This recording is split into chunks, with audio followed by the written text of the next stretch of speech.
I have several names, but not important. But anyways, this thing is like for average comedian with a day job, right? And I'm pretty sure, well, not 100%, but I don't exactly have a day job, so I might be disqualified. Keep it on the down low. But not having a, well, you know, actually, I did have a day job. I used to work at Hooters. And if there's any fans of Hooters in here, not enough. But I noticed 3 things that you need if you're working at Hooters. Well, as a guy, I guess, you only need 2 things as a girl. But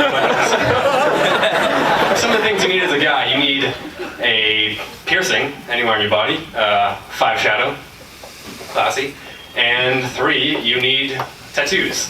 And I noticed I only have 2 of those things. I have piercing wit, that you'll probably find out in about 3 minutes, and I have 5 o'clock humor, so,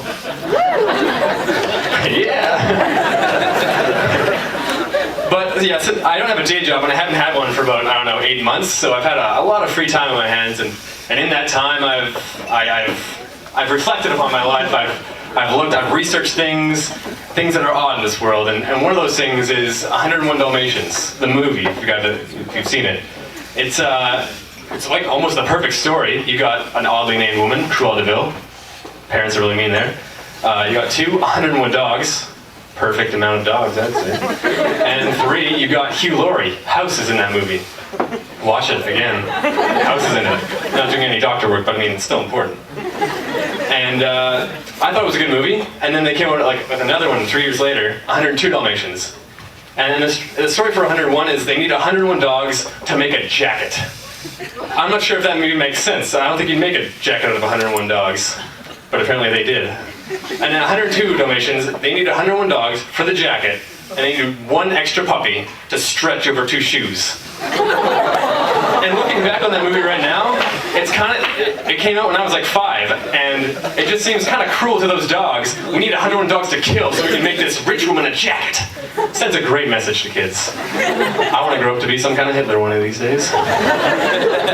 And one of the other things I've learned with my 8-month stint of no workingness is milk.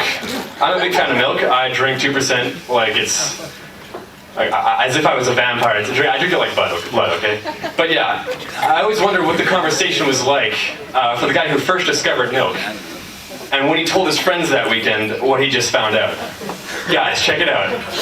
I was on my farm the other day, you know, Wednesday morning, hot, bright and early, and I was feeling my cow up, right? Like, it's pretty normal for us to do that, right? Yeah. And anyways, so I'm feeling it. I feel right under, you know, right where the nipple-like things are, and I start touching them, right? Like we all do. And, you know, after a while, this really chunky white fluid came out. And I was like, well, that's kind of strange. So let's go with this. I got a couple of cups from my kitchen. I put them under each udder, squeezed them out for an hour. Got cups full. And you want to try some? Oh, milk! And that's how it got its name. But anyways, thanks a lot for the time.